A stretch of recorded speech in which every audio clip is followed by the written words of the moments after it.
Hey, it's Danny from projectmanaverse.com, and in this video you're going to learn 5 red flags that your scope management is failing, so you can put things right before your project derails. So let's jump into the video. First of all, what is scope on a project? Scope is a description of what the project is going to do. It's really good for putting a framework around your project and saying, yep, everything within this framework the project is going to deliver.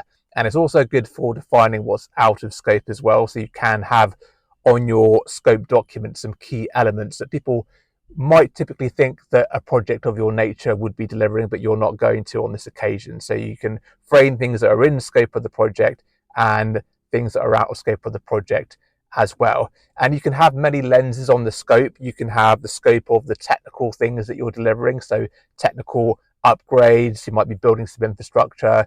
You could have a lens on it in terms of the testing that you're doing in your project. So what testing are you going to be responsible for? Are you going to do unit testing, system integration testing, NFT, UAT? So you can define your testing scope, and you can also define all the documents that your project is delivering as well. So what's the scope of the documentation that you have to do in your project? Requirements document, project plan, design document, end of test report, all that kind of stuff. So you can have various different angles and lenses to your scope, but it's a really powerful tool for defining what the project is going to be doing. So that's what scope is. Now, why is scope important for you as a project manager, and why is it important that you manage the scope as a project manager? Well, there are 2 elements, I think, to really good scope management. Number 1 is making sure that everyone is very clear on what the scope is. And then number 2 is keeping the control over the scope, making sure it's constant and not fluctuating too much. You want to control the scope. Those are the 2 elements of managing the scope as a project manager.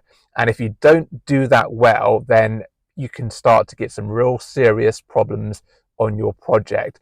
For starters, if you find that, well, you'll find that people just aren't getting on with things and work isn't being done because the scope isn't clear.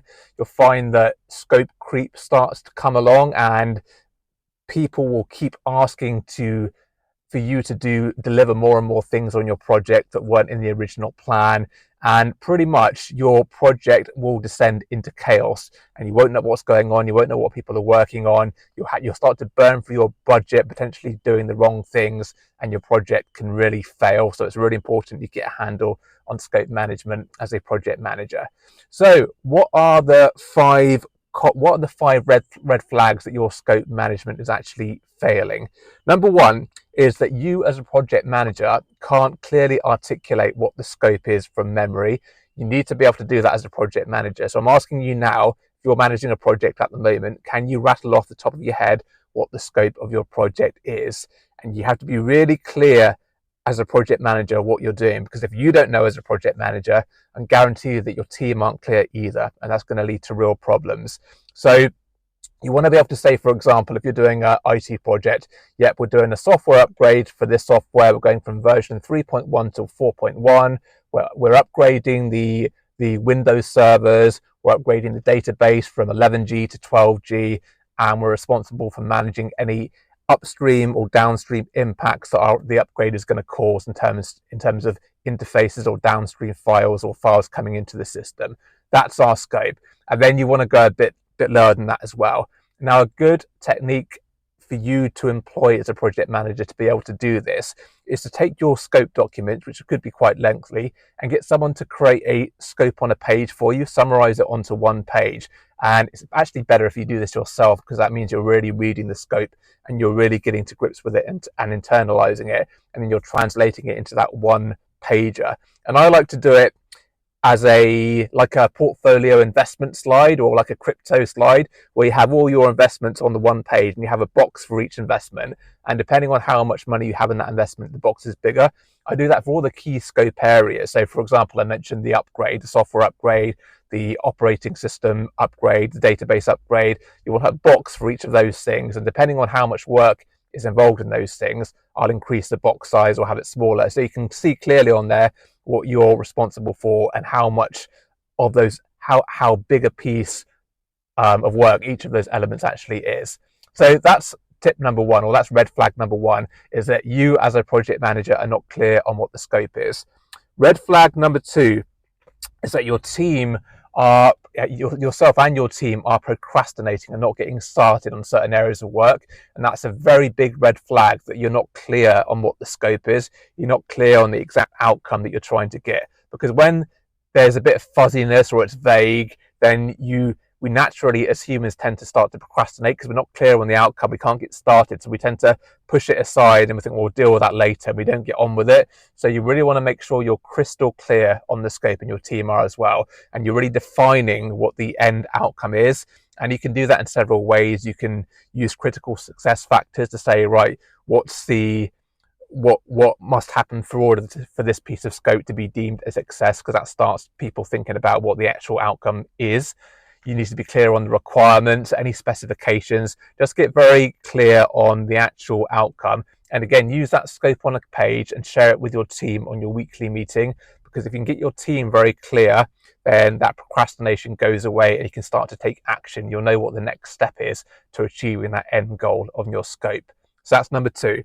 Number three is the team. You find your team are working on things that aren't on your project plan. Now, that might sound crazy, but that does actually happen, especially if it's a very big project or your project is part of a really big program. And there's loads of resources involved. There's lots of product owners and project managers, and you're all kind of borrowing resource. There's lots of senior leaders asking people to do things. You can find that your resource is being pulled away on stuff that's not relevant to your scope. So if you find that your project team members are doing stuff and you can't see that activity on the project plan, that is a clear sign that your scope is not clear enough and you haven't been communicating it to your team well enough, and you haven't set the expectations of what they should be working on and what they should not be working on. So again, it all comes back to that scope, making it clear to the team, having your scope on a page that you review with your team every week, just to make sure everyone's up to date with it and no one's working on anything that's outside of that scope. So that's number three. Red flag number four is scope creep happens. You've probably heard the term scope creep a lot. It's the enemy of project managers, but it's basically when your scope keeps increasing and people want more and more from your project that wasn't in the original agreement, shall we say. So that's a clear sign that you haven't got your scope management under control. So if you find that you're delivering more and more and it wasn't in your original plan again, but senior leaders really want it and you find yourself doing it anyway, that's obviously a clear sign that you haven't controlled your scope management. And that brings me on to the fifth warning sign, is that you're not following a clear change request process for new items of scope or increases in scope. There should be a clearly defined change request process. And if there isn't a clearly defined process in the first place, that's an even bigger red flag. So you want to make sure there is a process where if someone wants to make a change to your scope once it has been signed off at the start of the project, they want to change something, doesn't matter what it is, you should have a formal change request process in place. So someone fills out a change request form, it goes to you and various stakeholders on the project and the wider business to impact assess what that change would mean to the project and mean to the end customers. So it has to be thoroughly impact assessed. If we do this, what's the impact to the timelines? What's the impact to the cost? What's the impact to the end customer and the business processes that your project is working towards? Are those processes going to be impacted? Are those people going to have to change anything that they do in the operations? Thoroughly impact assess it. Then you bring that impact assessment to ideally your steering group, to the executives, and you say, if someone wants to do this change, it's going to mean this X, Y, and Z. Are we going to do it or not? And then they can make that decision and you can log it in your decision log. That way it's all formalized and everyone's aware of what's happening and the consequences of it. So if they want to do something and it's going to need more money, then you can request that funding. If the funding's not available, then it can't be done. Simple as that. So make sure there's a clear change request process in place and you are following it. Okay, those are the 5 red flags. I hope the video was useful. If you enjoyed it, do give it a like and of course subscribe to the channel for more videos like this one. And until the next time, please take care.